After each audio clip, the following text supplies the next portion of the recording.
Bhim army अध्यक्ष रवि दलित ने की गिरिपार के मतदाताओं से कांग्रेस के झांसे में न आने की अपील। क्षेत्र में एसटी स्टेटस के खिलाफ अनुसूचित जाति के आंदोलन में तमाशबीन बनी कांग्रेस को बताया दलित विरोधी। रवि दलित ने भाजपा को सांपनाथ तो कांग्रेस को बताया नागनाथ। गत सप्ताह गिरिपार अनुसूचित जाति समिति पर कांग्रेस से गुप्त समझौते का आरोप लगा चुके हैं भीम आर्मी प्रदेश अध्यक्ष। अपने हक बचाने के लिए शिलाई, सगड़ा व राजगढ़ में हुई महारैलियों में शामिल शेड्यूल कास्ट वोटर से कांग्रेस से गुप्त समझौता करने वाले दलित नेताओं के झांसे में न आने को कहा।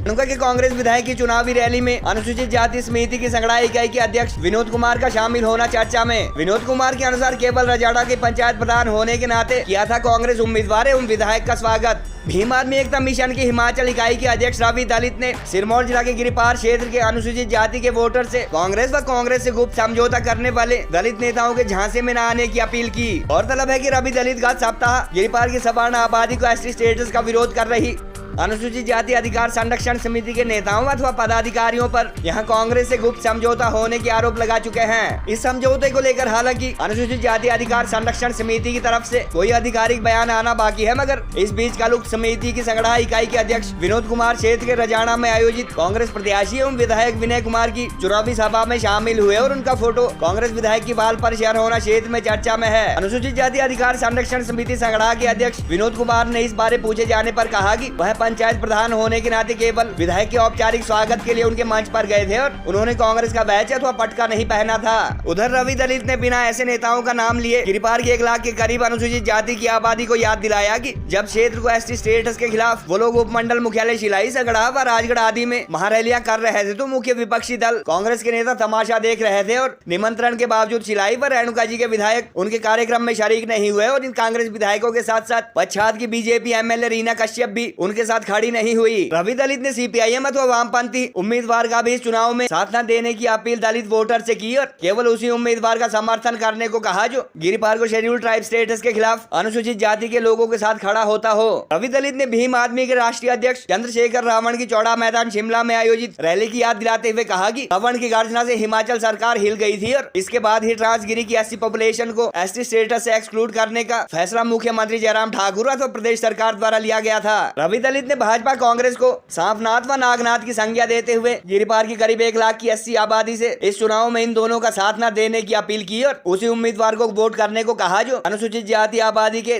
संवैधानिक हितों की रक्षा एसटी स्टेटस के खिलाफ उनके साथ खड़ा हो। कोई भी पार्टी आपके साथ नहीं खड़ी थी, सिर्फ भाई चंद्रशेखर रावण आपके साथ खड़ा था और उन्होंने पूरे दमखम के साथ शिमला के चौड़ा मैदान से ऐलान कर दिया था कि हम अगर 40% की आबादी के अधिकारों का हनन किया गया तो हम पैदल कर देंगे। कोई समिति, कोई संस्था उस वक्त वहाँ पर नहीं थी, कोई अनुसूचित जाति अधिकार संरक्षण समिति नहीं बनी थी। सिर्फ और सिर्फ भीम आर्मी भारत एकता मिशन आपके साथ खड़ा था। उसके बाद जो भी पैदा हुआ, जो परिस्थितियां बनी, अपने अपने राग, अपनी अपनी डफलियां, उसका राजनीतिकरण करने का और राजनीतिक लाभ लेने का, कांग्रेस को फ़ायदा पहुंचाने का, कांग्रेस के लिए लॉबिंग करने का और इस तरीके से जो भी वहाँ पर हुआ मैं उस पर नहीं जाऊँगा बारीकी से। मैं जानता हूँ कि किस तरीके से जब उन्हें लगा कि पूरा अमला तमला सब खतरे में आ गया है, कांग्रेस खतरे में आ गई है, भाजपा खतरे में आ गई है, उनकी प्लानिंग सारी खतरे में आ गई है, तो उन्होंने अपना एक संगठन वहाँ पर तैयार किया सिर्फ और सिर्फ कांग्रेस पार्टी को फ़ायदा पहुँचाने का। लेकिन हमारे दोनों दुश्मन हैं और एक सांपनाथ है, एक नागनाथ है। ना हम सांप गले में डालेंगे ना नाग गले में डालेंगे साथियों, याद रखिएगा। अपने मत का सही प्रयोग करना है आप लोगों ने। आपकी एक एक वोट ये तय करेगी। और मैं आपको एक बात बता देना चाहता हूं कि आपके अधिकारों को बचाने का काम और आपके आंदोलन को पूरी तेजी के साथ आगे ले जाने का काम भीम आर्मी भारत एकता मिशन ने किया है।